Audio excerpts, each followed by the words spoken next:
Welcome to the Franchise Academy. My name is Tom Scarda. Welcome to another episode, learning how to build your franchise, learning how to franchise your franchise better. Everything that you want to know, education, inspiration, everything that's important to you if you're in the franchise world. Today is a different kind of episode. I have really sort of the inner workings, the background of a franchise is really the operations manual. This is the manual that a franchise company gives to you as a franchise owner, and it says, like, here's the playbook. So today I have with me the author of Operations Manual, it's the author of Magic Manual. I want to bring you on. Hello, Penny. Hello, Tom. It's great to be with you.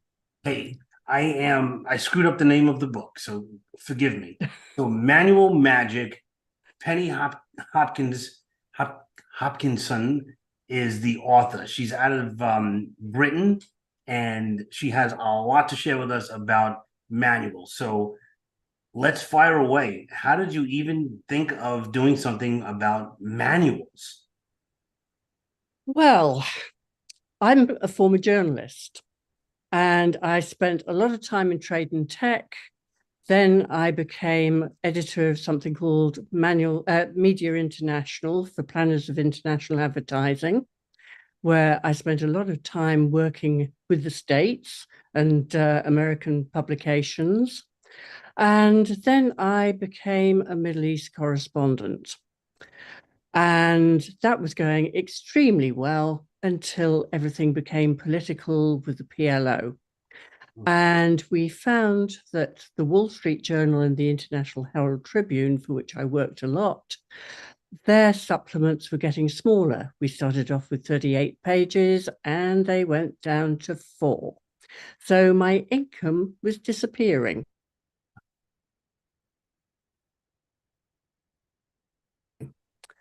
Then I was appointed quality correspondent for the Institute of Purchasing and Supply on their 2 major publications.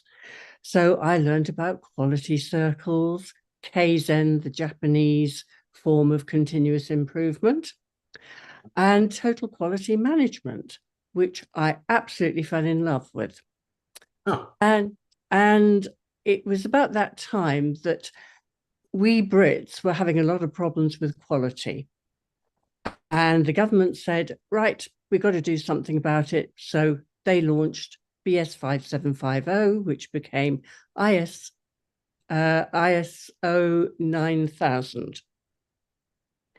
And that, of course, is something that is universal and is so instrumental as a quality standard as to be at the forefront of every major business. So I thought, what about the companies that don't need to have it, but would still like to have an operations manual? And I researched it, found a gap in the market, tested it out, worked for the Corporation of Lloyd's, which is Lloyd's of London, produced their underwriting agents manual, and that started the whole process off. Wow. Then I was asked to write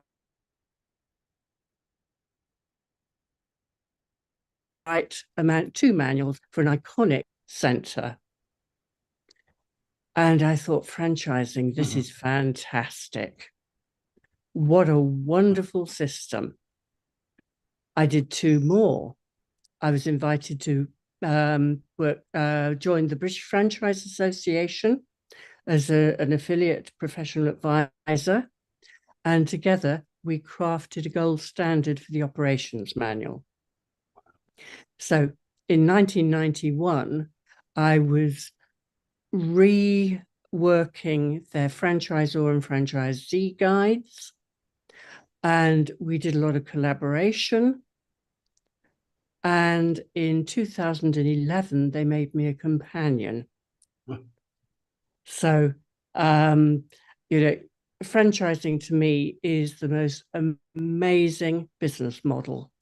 And of course, it started in the States. we're bringing up the rear, as it were, but we are now absolutely embracing it in the UK. And of Yeah, course, it's worldwide. It's right. wonderful.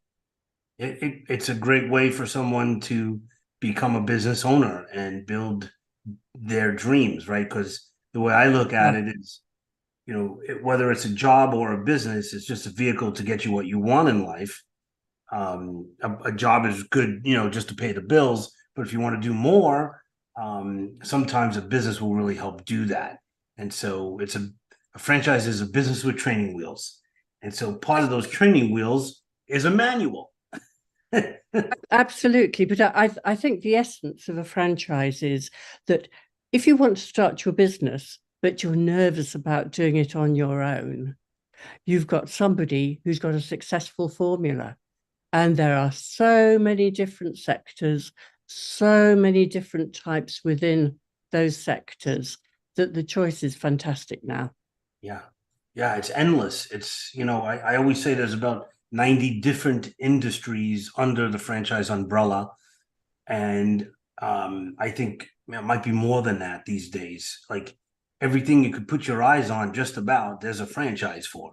Now, they're all Absolutely. good franchises. They're not so great. But there are some really phenomenal ones that are outside of fast food, because fast food is always top of mind. Yeah. At least it is for me when you think about franchising. So many ways to go, as you say.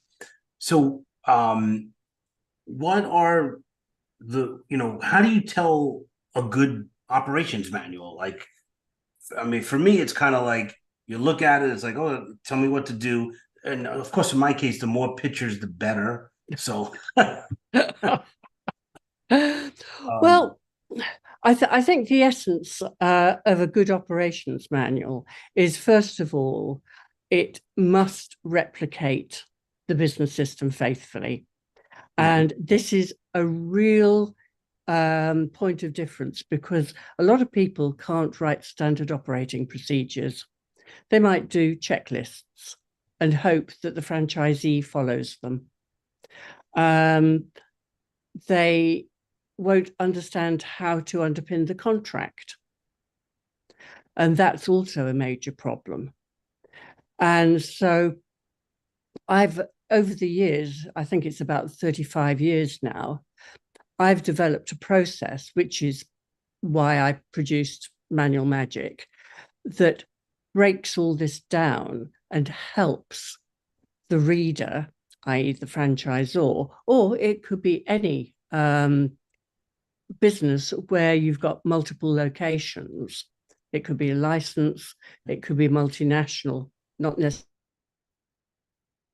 right. I think anywhere you have, necessarily a franchise, but the process, easy replication and underpinning the contract.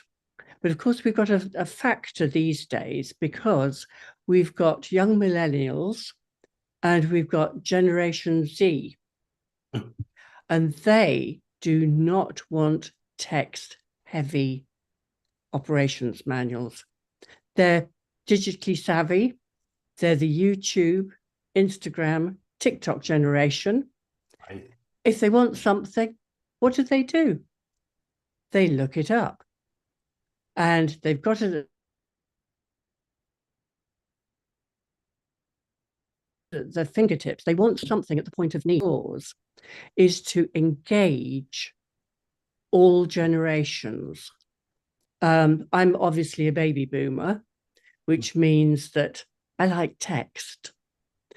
However, if something goes wrong with the oven and I've got to try and change the bulb or something like that, what do? I go to YouTube. It's so what we're dealing with is how to get greater engagement, because otherwise it's a waste. right. A huge proportion now are young millennials of the franchise workforce. I,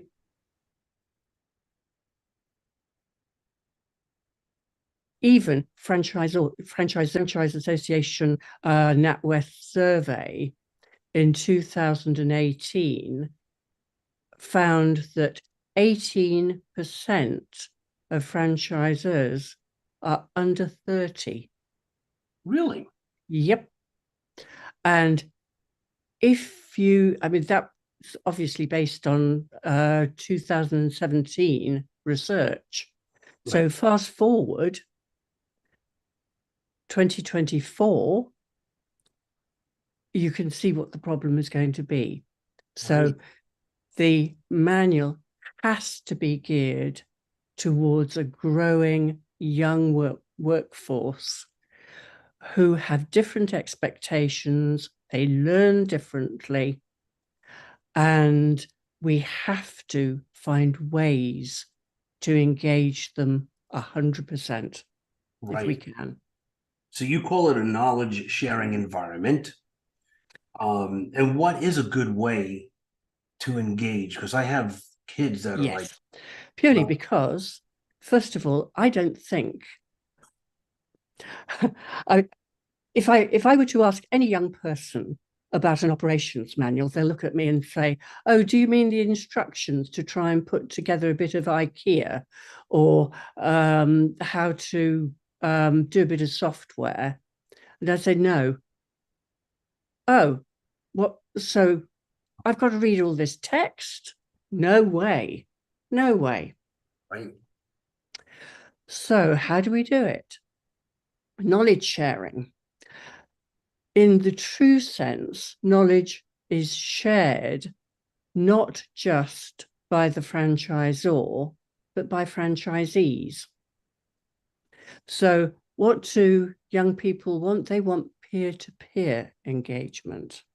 They Okay. learn from their peers. So, as an illustration, in my book, I have a fictional franchise, which, please don't laugh, it's called Patisserie Penelope, which is my full name. Okay. The reason for that is because I originally went for Baker's Dozen, only to find that in my hometown, there was actually a Baker's Dozen. So I might have got into a lot of trouble. So this way, it's very, very easy. My mother was a wonderful cook. And when I came back from boarding school, she used to have kitchen filled with wonderful pastries. So the ethos is all the way through this fictional chapter. It's about 8,000 words, and it takes you through from right at the beginning to the end, looking at how they started with an operations manual, which was paper-based. Nobody read it. It gathered dust on a shelf. So Right. everybody did something their own way. With the result, there were lots of complaints. The franchisees weren't as profitable as they could have been. And the weak links in the chain of the network brought the network down. Mm-hmm. So then we moved to a cloud-based system. Now, a lot of people have decided that they're going to produce a digital version in PDF style, and I call it a core operating brand standards manual.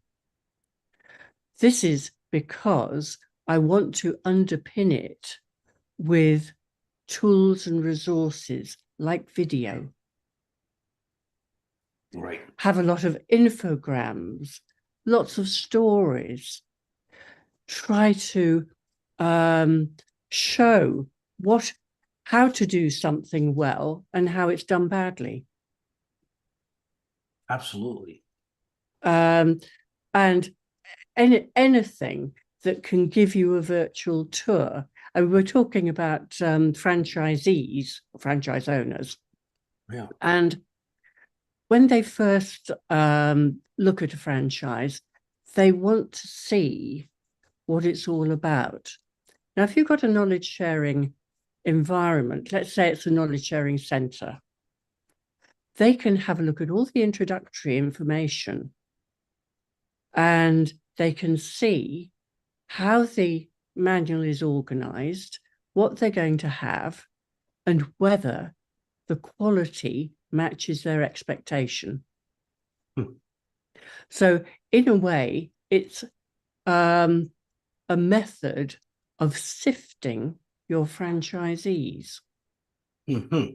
So would you suggest then, if a franchise company uses your method to produce the most fantastic operations manual for their franchise owners, that they should maybe give this to somebody before they even buy the franchise? Well, I don't know how this works in the States, but in the UK, you are supposed to show something of the manual without disclosing too much of it. Mm-hmm. Right. Because and also there's proprietary information. And this is one way that you can. Yeah. You show them the basics and then snatch it away after they'd signed an NDA. So they couldn't really see what's going on. This way, they can go into a portal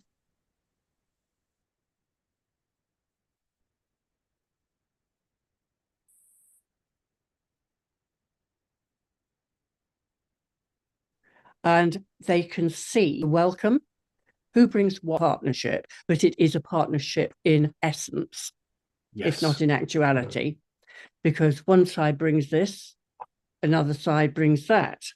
And it's the merging and the melding of the experiences and the support that will make the franchise, and it will start it off well. What are the wow factors? What's the marketplace? All these things are even down to contacts, perhaps a glossary of company company sayings, company terms, everything to make them feel comfortable. Well, and when you're starting a new franchise and you have to produce a manual, you're starting from scratch. I remember years ago, I used to work in a New York City subway, known as the Underground, where you live, and and I was a subway conductor, opening and closing doors. And at one point, we hired on a communications expert to teach conductors how to make better announcements on the trains. And I'm talking about 1992. And the gentleman's name is Dr. John Diekman, and he hired me to work with him to help do this, since I had a communication background.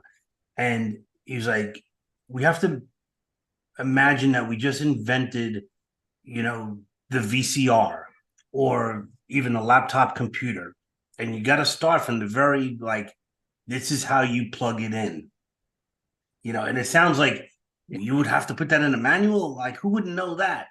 No, you have to put in every single step in detail, minutia.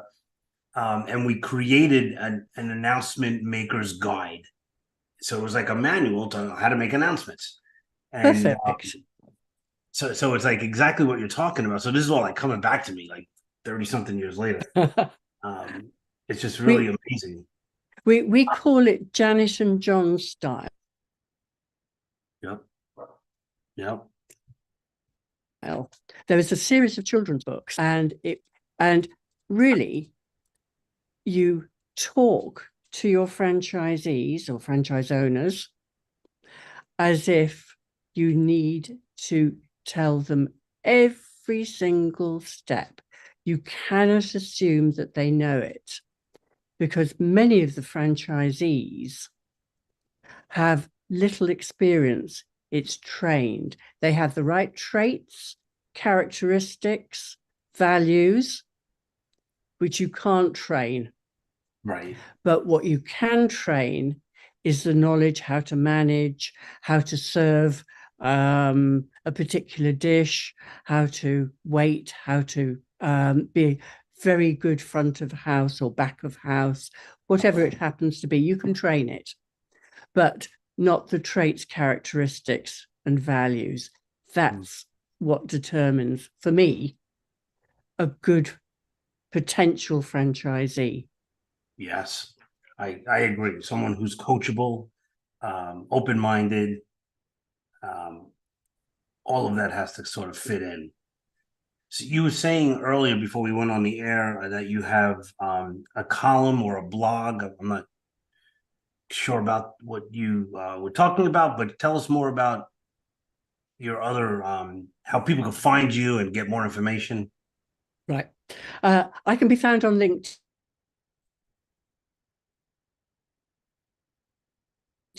very easily. Usually a weekly blog called Manual Magic Moments. And I think you'll find 6 of them on there at the moment. The book launched in October. Well, that's great. And what I'm doing is taking something either topical or from the book and just having a little chat about it and inviting people to comment on it. Oh, because wow. by inviting people to comment on it, and I'd love to connect anybody who'd like to connect on LinkedIn, I'd love to do it. Yes. Because I'd love to grow this community, and eventually we might have a different type of book, which my book currently has interviews or quotes from 13 or 14 professionals and their thoughts on the operations manual. But I'd love to get the input of franchisees and franchisors, because I think we've been franchisor centric for too long. Yes. Yes, that's a big initiative at the International Franchise Association, is to get more franchise owners' voices heard in various ways. So and and the future is collaboration. It is. It is. And it starts with the manual. Yeah. Because franchisors think they know what franchisees need. They don't. No, not at all. And so it's great to be able, so you have to collaborate with the franchise founder, right? To really figure out where the blind spots are. Because a lot of times the founder doesn't know where the blind spots are in the business, because he just knows the business. Or yes, he doesn't. They don't operate the business day to day like the franchise owner does. Right. So what I'm proposing is that for new franchisors, they appoint 1 or 2 of their pilot franchisees on a panel to help create the manual. If you're upgrading your manual, have a franchisee panel, send out a questionnaire, find out what they want, find out what's working, find out what's not working. Love that. I love that idea. It's fantastic. It will work great. And just for the listeners listening in, there's a little bit of a technical glitch because we're talking across the pond, as they say, and so every once in a while we're getting a little glitch. I apologize for that, but hopefully you could hear clearly the message that Penny's trying to give us about operations manuals, how important it is, and how it could bring the whole franchise community together within the franchise, but also as a franchise industry. I think there's a lot that could be done via the manuals, and it's as you've been talking, I'm thinking, yeah, the manual, as a former franchise owner myself, I took the manual and I thumbed through it, then I put it in a file cabinet and never took it out again. And I was like, I'll read it someday on a rainy day when I have nothing to do, and you just never do it. And so that's exactly what happens with the contract. Right. You put it away. It's only when there's a problem that you take it out, if you can find it. That's right. But I always say there's only one of the things about One of the things about collaboration, um, how-to videos, short how-to videos, they work incredibly well. Now, for mature franchisors with large networks, you can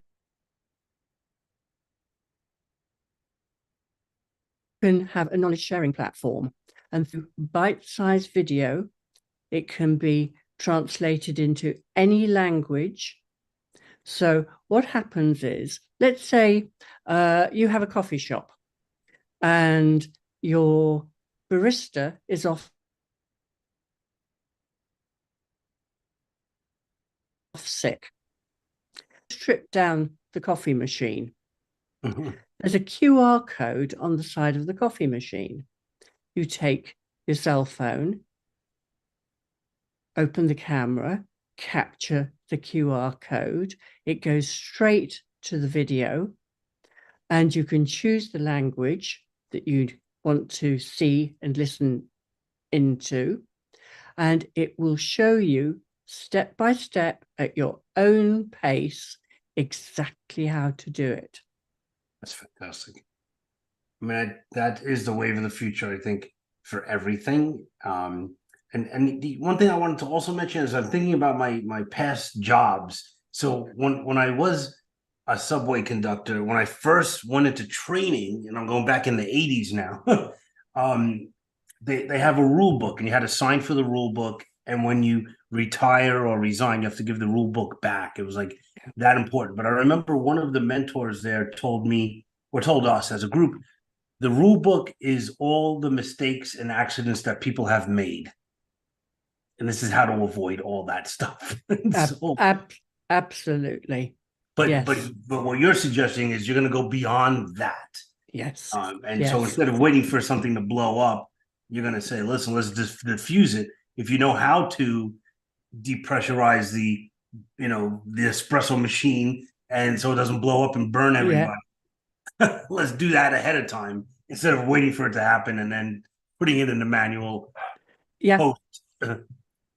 And we have an example in the book. We have a QR code which will take you exactly to my library of tools and resources, and there you can see it in action. So great. And so I'll just mention, and I know like this doesn't really matter that much, but I got new business cards recently. So it's my business card on the front, but then on the back is just a QR code, and it brings you right to my website and everything that you would need to know about me as a franchise advisor and coach. This is the wave of the future. This is the way we're going. So so I appreciate this, Penny. This is really great. Again, tell us where people could reach you. I really appreciate your time. I know it's not like top of mind of like everybody wants to know how much money can I make on a franchise. They don't think about the manual, but the manual is going to be that kind of the avenue that's going to get you to the money.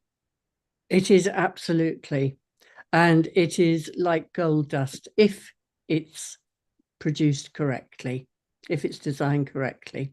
So you can find me at LinkedIn under Penny Hopkinson.